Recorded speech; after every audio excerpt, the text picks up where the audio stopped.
o padre que exorcizou mais de 70.000 pessoas revelou o que o diabo mais teme em uma casa. Você já entrou em uma casa e sentiu aquela estranheza, aquela sensação de que o ar estava pesado, de que as pessoas daquele lar viviam em conflito constante, de que havia algo além dos problemas humanos agindo ali? Você não estava imaginando. E o padre Zezinho, depois de décadas de ministério, de conversas com padres exorcistas, de acompanhar famílias destruídas e famílias restauradas, chegou a uma conclusão que poucos têm coragem de dizer em voz alta: o diabo não tem medo de cruz na parede, não tem medo de imagem de santo na prateleira, não tem medo de água benta guardada num potinho que ninguém usa. O diabo tem medo de algo completamente diferente. E esse algo você provavelmente já tem em casa, ou já teve, e talvez não saiba o quanto é poderoso. Fica até o final desse vídeo. Porque o que vou revelar aqui não é teoria, é experiência. É o resultado de anos de escuta, de oração, de encontros com pessoas que viram de perto o que acontece quando o inimigo encontra ou não encontra espaço numa família. A resposta está chegando. Mas ela só faz sentido completo quando você entende o caminho que leva até ela. Então respira, fica comigo e vamos juntos. Padre Zezinho nasceu em 1941, em Lorena, interior de São Paulo. Desde menino, tinha aquela coisa rara, uma sensibilidade fora do comum para o sofrimento alheio. Não era apenas religiosidade, era empatia profunda, quase instintiva. Entrou para a vida religiosa ainda jovem e desde o início de sua missão como padre salesiano, o que mais o movia era a família, o lar, o lugar onde tudo começa ou tudo desmorona. Ele dizia: a família é a primeira igreja, e se a primeira igreja está em chamas, o resto também vai queimar. Ao longo de décadas, Padre Zezinho viajou por todo o Brasil. Celebrou missas em ginásios lotados, em praças públicas, em cidades do interior que recebiam aquele padre cantante como se recebessem uma festa, mas por trás dos palcos, por trás das músicas que o Brasil inteiro aprendeu de cor, havia um padre que ouvia, que sentava com famílias, que entrava em lares onde havia violência, vícios, ódio entre irmãos, casamentos destroçados, filhos perdidos. E foi nesse contato direto, nessa escuta incansável, que ele foi construindo uma teologia prática, uma teologia do cotidiano, uma teologia que não ficava no céu, mas descia até a cozinha, até o quarto, até a mesa do jantar. Em 2003, durante um retiro para padres em Aparecida, Padre Zezinho encontrou o Padre Ricardo Castagna, um sacerdote que havia se dedicado por mais de 20 anos ao ministério de libertação espiritual. O Padre Castagna era discreto, quase avesso à fama, não gostava de holofotes, mas seu trabalho era conhecido entre os que conviviam com ele. Havia acompanhado mais de 70.000 casos de opressão espiritual ao longo de sua vida, documentados em cadernos que ele guardava com zelo quase arqueológico. Os dois ficaram conversando por horas naquele retiro. E o padre Castagna disse uma coisa que Padre Zezinho nunca mais esqueceu. Disse assim, com aquela voz calma de quem já viu demais para se agitar: Zezinho, em todos esses anos, em todos esses casos, aprendi uma coisa: o inimigo não entra onde não há convite. E o convite raramente é intencional. Na maioria das vezes, a família nem percebe que abriu a porta. Padre Zezinho ficou em silêncio. Depois perguntou: e o que fecha essa porta? O padre Castagna sorriu e respondeu com uma lista. Não uma lista de rituais, não uma lista de orações complicadas, uma lista de hábitos, de escolhas cotidianas, de atitudes que parecem simples, mas que, segundo décadas de experiência prática, são exatamente o que o inimigo não suporta encontrar dentro de um lar. E é essa lista que vou compartilhar com você agora. Antes de entrar nos itens, preciso explicar uma coisa que o padre Zezinho sempre fazia questão de deixar claro quando falava sobre esse assunto. Porque muita gente, quando ouve falar em diabo, em opressão espiritual, em casa com energia pesada, vai direto para o sensacionalismo. Quer saber dos casos extremos, quer a história mais assustadora, e aí perde o ponto. O padre Zezinho dizia: o diabo não costuma aparecer com chifres e rabo. Ele aparece como desânimo, como rancor que a gente guarda há anos, como preguiça de se reconciliar, como hábito de falar mal do outro dentro de casa.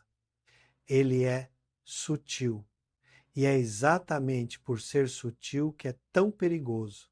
Isso muda tudo, porque se o mal opera de forma sutil, a proteção também precisa ser cotidiana, precisa ser prática, precisa estar na rotina, não apenas nos momentos de crise.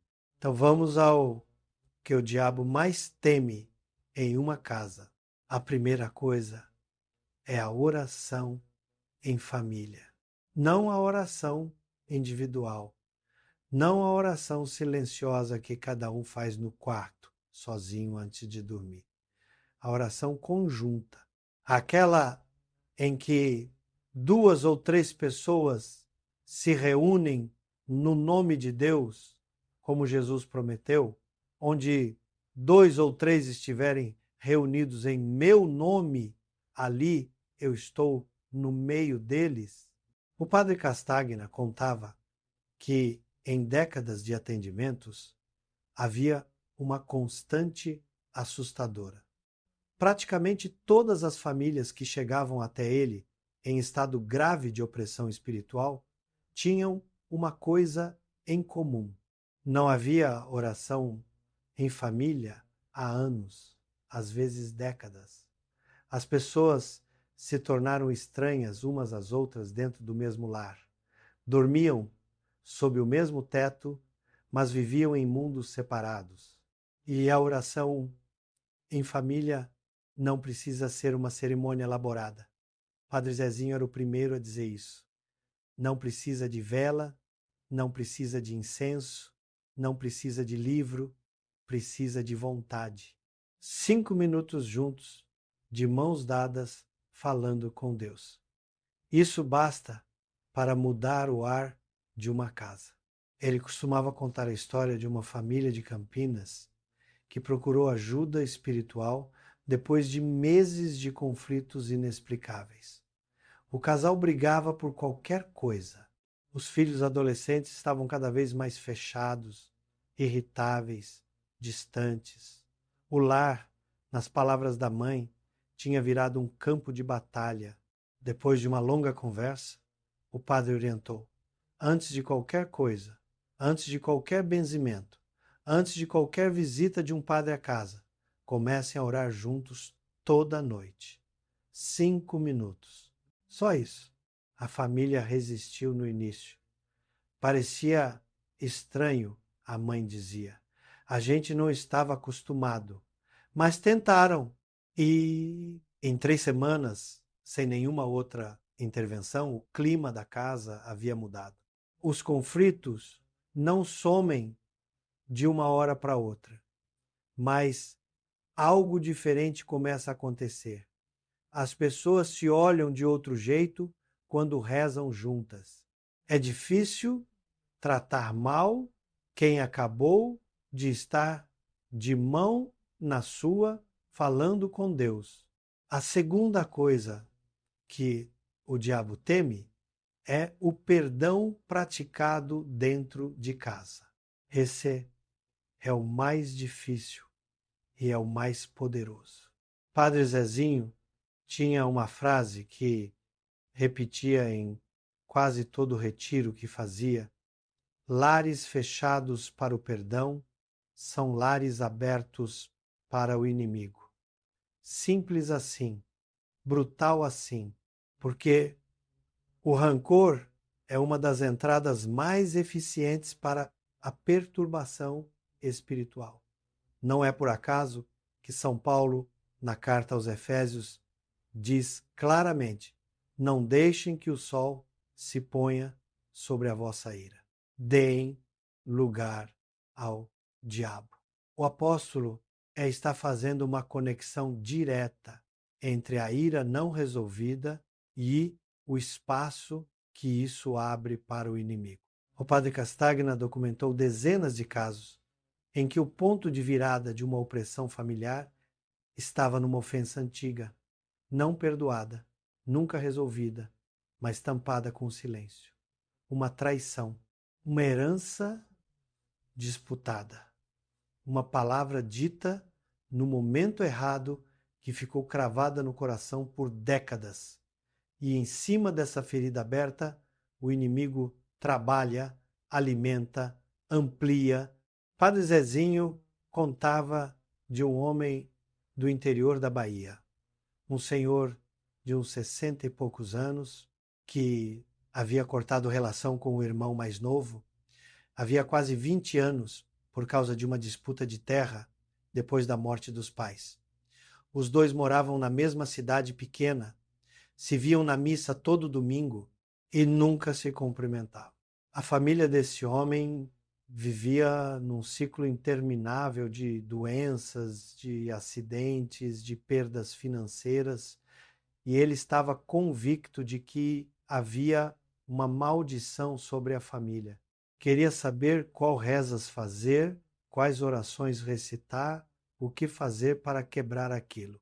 Padre Zezinho ouviu tudo e depois disse uma coisa que o homem não queria ouvir: a porta que precisa ser fechada não está na sua casa, está no seu coração. Vá falar com seu irmão. O homem foi, chorou, o irmão também chorou, e o que aconteceu depois, segundo o próprio relato do homem anos mais tarde, foi que a vida começou a fluir de um jeito diferente. Não de um dia para o outro, mas o ciclo quebrou. O perdão não é sentimento, é decisão. E essa decisão tem peso espiritual real. Se você está gostando desse conteúdo e quer continuar recebendo reflexões como essa, que juntam fé, psicologia e a sabedoria do Padre Zezinho, inscreve-se agora no canal, é gratuito e cada vídeo é pensado para te ajudar a viver com mais leveza e profundidade. Clica no botão de inscrição e ativa o sininho para não perder nada. A terceira coisa que o diabo teme é a mesa reunida. Isso pode parecer pequeno demais, mas não é. Padre Zezinho tinha uma devoção quase poética pela refeição em família. Dizia que a mesa é o altar doméstico, que o ato de comer juntos, de partilhar o pão, tem raiz bíblica profunda e significado espiritual real. Quando uma família para de comer junta, ele dizia, ela para de se conhecer. E quando para de se conhecer, para de se amar de verdade. E aí o inimigo encontra pessoas isoladas dentro do mesmo teto. E pessoas isoladas são mais fáceis de abater. A ciência confirma o que a fé intuía. Pesquisas realizadas pela Universidade de Columbia, nos Estados Unidos, ao longo de mais de 15 anos, mostraram que adolescentes que fazem refeições regulares em família têm índices significativamente menores de uso de drogas, de depressão e de comportamento agressivo. A mesa não é só nutrição do corpo, é nutrição do vínculo. E vínculo é proteção. O padre Castagna dizia que em muitos dos casos que atendia, quando perguntava sobre a rotina da família, descobria que havia anos que não comiam juntos. Cada um no seu quarto, cada um no seu celular, cada um no seu mundo. O lar se tornara uma pensão onde pessoas dividiam aluguel, mas não dividiam vida. A solução não é perfeita. Não é uma mesa hollywoodiana com todo mundo sorrindo o tempo todo. É simplesmente o esforço, a decisão de, pelo menos algumas vezes por semana, estarem presentes uns para os outros, sem tela, sem distração, com conversa real. A quarta coisa é a bênção dos filhos pelos pais. Essa é uma das práticas mais antigas da tradição judaico-cristã e também uma das mais esquecidas na tradição bíblica. A bênção paterna tem peso imenso. Isaac abençoa Jacó, Jacó abençoa seus 12 filhos antes de morrer. Jesus impõe as mãos sobre as crianças que lhe trazem e as abençoa. Não é gesto vazio, é transmissão de algo real. Padre Zezinho falava muito sobre isso em seus retiros para famílias. Dizia que muitas pessoas crescem sem nunca ter ouvido do pai ou da mãe uma palavra de bênção. Crescem com crítica, com cobrança, com comparação, mas nunca ouviram: eu te abençoo, Deus está com você, você é amado. E essa ausência, ele dizia, com uma tristeza visível no rosto, deixa uma ferida que o inimigo explora a vida inteira.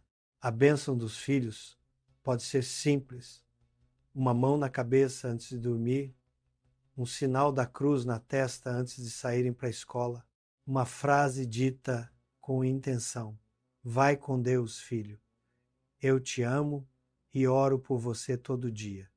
Isso não é superstição, é declaração de amor e de cobertura espiritual.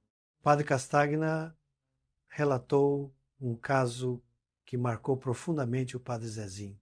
Uma jovem de 23 anos, de família católica praticante, que vivia num ciclo de relacionamentos destrutivos, de ansiedade intensa, de sensação constante de que não era digna de ser amada. Em uma das sessões de acompanhamento espiritual, o padre Castagna perguntou se ela se lembrava do pai a tendo abençoado alguma vez. Ela ficou em silêncio por um longo tempo e disse que não, que o pai nunca havia tocado nela com carinho, nunca havia dito que a amava. Era um homem bom, trabalhador, provedor, mas fechado. O padre orientou que ela, numa visita ao pai já idoso, pedisse que ele a abençoasse. Ela achou estranho, achou que ia ser constrangedor, mas foi. Ela pediu. O pai ficou surpreso, ficou quieto um momento, depois colocou a mão trêmula na cabeça da filha e disse, com a voz embargada: que Deus te abençoe, minha filha, que Ele te proteja sempre. Ela saiu de lá diferente. Não foi uma cura instantânea, mas foi um começo, como se algo que estava incompleto finalmente tivesse se fechado. A quinta coisa que o diabo teme é a palavra de Deus dentro de casa. Não como decoração, não como quadrinho com versículo na parede da sala que ninguém lê, como alimento. Padre Zezinho tinha uma provocação clássica. Quantas famílias brasileiras têm uma Bíblia em casa? Muitas. Quantas a abrem regularmente? Poucas. A Bíblia virou enfeite de cristã, objeto de superstição. Tenho a Bíblia em casa, então estou protegido. Mas a Bíblia não protege como talismã, protege como alimento. Só funciona se você comer. A palavra de Deus, segundo a tradição cristã e segundo a experiência pastoral de décadas, tem poder sobre o inimigo porque é a voz do próprio Deus. Jesus, no deserto, não enfrentou as tentações do diabo com poder sobrenatural ostensivo. Enfrentou com a Escritura. Está escrito 3 vezes, 3 tentações, 3 versículos. O padre Castagna tinha um hábito que recomendava a todas as famílias que acompanhava ler um trecho da Bíblia em voz alta antes de dormir. Não precisava ser longo, podia ser um salmo, podia ser 5 versículos, mas em voz alta, em família, com intenção. Quando a palavra de Deus é pronunciada dentro de um lar, ele dizia: ela habita aquele lar. E onde a palavra habita, o inimigo não tem conforto. A sexta coisa é gratidão cotidiana. Essa talvez seja a mais surpreendente da lista, mas é uma das mais consistentes, tanto do ponto de vista espiritual, quanto do ponto de vista da psicologia moderna. Padre Zezinho tinha uma compreensão muito clara de que a ingratidão abre espaço para a amargura, e a amargura abre espaço para o inimigo. O coração ingrato é um coração vazio, e vazio é exatamente o que o inimigo procura. Ele citava com frequência a parábola do espírito impuro que sai de um homem, vagueia por lugares áridos, não encontra descanso e resolve voltar. Quando volta, encontra a casa vazia, varrida e arrumada. Aí chama 7 outros espíritos piores do que ele e entram, e a situação final daquele homem fica pior do que antes. A casa estava limpa, mas estava vazia. Não havia nada dentro. E o vazio é convite. A gratidão preenche. A gratidão é o ato de reconhecer que a vida é dom, que o ar que respiro não me pertence, que a família que tenho é graça, não conquista. E quando uma pessoa vive nesse estado de consciência, o coração não fica vazio. Está cheio de reconhecimento, de amor, de presença. A psicologia do bem-estar confirmou nas últimas décadas aquilo que a espiritualidade cristã já sabia. Pessoas que praticam gratidão regularmente têm menor índice de depressão, melhor qualidade de sono, relações interpessoais mais saudáveis e maior resiliência diante de crises. O pesquisador Robert Emmons, da Universidade da Califórnia, dedicou mais de 20 anos estudando o impacto da gratidão na saúde mental e física, e os resultados são consistentes. Gratidão muda o cérebro, literalmente. Padre Zezinho propunha um exercício simples para as famílias. Antes de dormir, cada membro da família diz uma coisa pela qual é grato naquele dia. Uma coisa só, pode ser pequena. Sou grato pelo sol de hoje. Sou grato porque o trânsito foi tranquilo. Sou grato porque o João me mandou uma mensagem engraçada. Qualquer coisa. O hábito de procurar o bem no dia transforma a lente pela qual você enxerga a vida. A sétima coisa é a ausência de ocultismo, mesmo o inofensivo. Esse é um ponto que Padre Zezinho abordava com cuidado, sem alarmismo, mas com clareza. E é um ponto que o Padre Castagna enfatizava com uma firmeza que vinha de décadas de experiência. O problema não é apenas o ocultismo explícito, os rituais deliberados, as consultas a médiuns, as sessões de magia. O problema são as portas pequenas, as que as pessoas abrem sem perceber o que estão fazendo. Jogar cartas com intenção de adivinhação. Consultar horóscopo com seriedade, como se aquilo guiasse a vida. Participar de brincadeiras de chapelinha ou tábua ouija em festa de adolescente. Comprar objetos com simbolismo espiritual de procedência desconhecida. Assistir a conteúdos que glorificam o ocultismo e tratam o inimigo como entretenimento. Padre Zezinho não era alarmista, não transformava cada coisa num demônio, mas dizia: tem coisas que a gente traz para dentro de casa sem saber o que está trazendo, e depois fica sem entender por que o ar ficou pesado. O padre Castagna tinha um caso emblemático. Uma família de classe média de São Paulo que começou a ter problemas sérios depois de uma mudança de apartamento, conflitos crescentes, pesadelos recorrentes nos filhos, sensação de presença estranha no quarto do casal.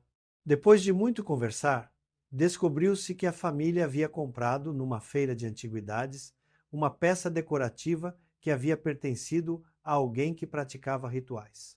O objeto em si não era, obviamente, religioso. Parecia apenas decorativo, mas trazia consigo uma história espiritual pesada. Padre Zezinho não contava essa história para assustar, contava para conscientizar. A casa não é só espaço físico, é espaço espiritual também. E o que entra nela tem consequência. A oitava e última coisa é a mais abrangente de todas. E é, segundo o padre Castagna, a que o inimigo mais teme, a que faz toda a diferença. É o amor concreto, vivido no dia a dia, não o amor sentimental, não a emoção que vai e vem, o amor como decisão, o amor como serviço, o amor que aparece quando alguém está doente e o outro levanta às 3 da manhã para buscar o remédio. O amor que pede desculpa quando errou, mesmo sem vontade. O amor que escolhe o bem do outro, mesmo quando está cansado, mesmo quando não está com disposição, mesmo quando seria mais fácil ignorar. Padre Zezinho citava São Paulo na primeira carta aos Coríntios, aquela passagem tão conhecida que às vezes a gente deixa de ouvi-la de verdade. O amor é paciente, o amor é bondoso, não se irrita, não guarda rancor. E dizia: isso não é poesia de casamento. Isso é manual de guerra espiritual. Cada ato de amor genuíno dentro de uma casa é uma batalha vencida, porque o inimigo trabalha pela divisão. Seu único projeto é separar o homem de Deus, o marido da esposa, os pais dos filhos, os irmãos entre si, separar, isolar, destruir, e o amor faz exatamente o oposto. Une, constrói, permanece. O padre Castagna dizia que em todos os anos de ministério nunca havia visto uma família destruída espiritualmente onde houvesse amor concreto e cotidiano. Pode ter dificuldades, ele dizia. Pode ter momentos de crise, de dor, de dúvida. Mas onde o amor está presente como prática diária, o inimigo não encontra solo fértil. Ele passa, tenta, bate na porta, mas não entra, porque a casa está habitada, está viva. Padre Zezinho costumava encerrar seus retiros com uma imagem que ficou famosa entre os que o ouviram ao vivo. Ele dizia: imagina sua casa como uma fortaleza. O inimigo está do lado de fora, andando ao redor, procurando entrada, e cada um desses hábitos que falamos é uma pedra nessa fortaleza. Oração em família, perdão, mesa reunida, bênção dos filhos, palavra de Deus, gratidão. Vigilância, amor, 8 pedras, 8 muros, uma fortaleza, e completava, sempre com aquele sorriso largo que era a marca dele. E fortaleza construída assim, nem as portas do inferno hão de prevalecer. Antes de encerrar, quero deixar um pensamento que o padre Zezinho guardava para o final de suas palestras. Ele dizia que muita gente chega atrás de proteção espiritual buscando o extraordinário. Quer o milagre, quer o exorcismo, quer o espetáculo. E aí, às vezes, o ordinário passa batido. O diabo não teme o barulho, ele dizia. Ele teme o ordinário fiel. Teme a família que, mesmo cansada, reza junta. Teme o casal que, mesmo com mágoa, escolhe perdoar. Teme o pai que, mesmo sem jeito, coloca a mão na cabeça do filho e diz que o ama. Teme o cotidiano santificado, porque é no cotidiano que a batalha real acontece. Não nas grandes crises, não nos momentos dramáticos, no café da manhã, no jantar, na hora de dormir, no sorriso dado quando não estava com vontade, na palavra gentil quando o cansaço pedia rispidez. Cada um desses gestos é um ato de fé. E a fé vivida em casa é a proteção mais sólida que existe. Se esse vídeo tocou algo em você, se fez você pensar na sua família, na sua casa, nos hábitos que você talvez precise retomar ou criar do zero, compartilha com alguém que precisa ouvir isso. E inscreve-se no canal, porque toda semana tem conteúdo novo unindo fé, psicologia e a sabedoria dos grandes mestres espirituais do Brasil. Aperta o botão de inscrição, ativa as notificações e faz parte dessa comunidade. E antes de fechar esse vídeo, faz uma coisa só. Pensa na sua casa, pensa no que você pode fazer diferente amanhã. Não precisa ser tudo de uma vez. Pode ser uma coisa, uma oração, um perdão, um olhar mais presente na mesa do jantar, porque o extraordinário começa no ordinário e a fortaleza se constrói pedra por pedra. Até o próximo vídeo. Vai com Deus.